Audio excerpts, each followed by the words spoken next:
ក្នុងពេលដែលកំពុងជួបបញ្ហាលំបាកពីសង្គ្រាមឈ្លានពាននិងមានប្រជាជនជាច្រើនកំពុងបាត់បង់ផ្ទះសម្បែងនិងត្រូវការជំនួយជាពិសេសជំនួយសុខភាពបន្ទាន់យើងជឿថាការចូលរួមចំណែកនៅក្នុងស្ថានភាពដ៏លំបាកនេះមិនមែនជារឿងពិបាកដូច្នេះយើងបានរួមចំណែកតាមរយៈការអភិវឌ្ឍនូវគុណភាពផលិតផលនិងការរចនាប័ទ្មថ្មីជាមួយនឹងការលើកទឹកចិត្តប្រជាជនអាចប្រើប្រាស់ចំពោះផលិតផលខ្មែរម៉ាកកសិករដើម្បីទាំងអស់គ្នានិងដើម្បីស្មារតីជាតិប្រេងកាឡាម៉ាកកសិករចំណុះ20ក្រាមរចនាប័ទ្មថ្មីសម្បកប៊ីខ្ចប់ថ្មីតម្លៃ6000រៀលចំណុះ12ក្រាមតម្លៃ5000រៀលនិងចំណុះ10ក្រាមតម្លៃ4000រៀលការអភិវឌ្ឍគុណភាពផលិតផលឲ្យកាន់តែប្រសើរឡើងនិងការរចនាប័ទ្មថ្មីជាមួយក្បាច់ចម្លាក់ខ្មែរពីដូនតាគឺជាការចូលរួមថែទាំសុខភាពសាធារណៈរបស់ប្រជាជននិងសម្រាប់រំលឹកនិងរំលេចនៃរចនាប័ទ្មមោទកភាពនៃចម្លាក់ខ្មែរដល់សាធារណជនជាពិសេសដើម្បីបង្ហាញដល់បរទេសថាកសិករគឺខ្មែរមានសមត្ថភាពគ្រប់ជំនាន់អ្នកចំណេញការចំណាយតិចជាងមុនប៉ុន្តែការផ្ដល់ឲ្យនិងការគាំទ្ររបស់អ្នកមានតម្លៃមហាសាល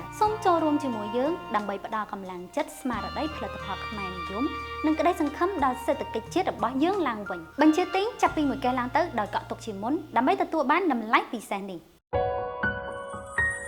កសិករគិតសុខភាពជាចម្បង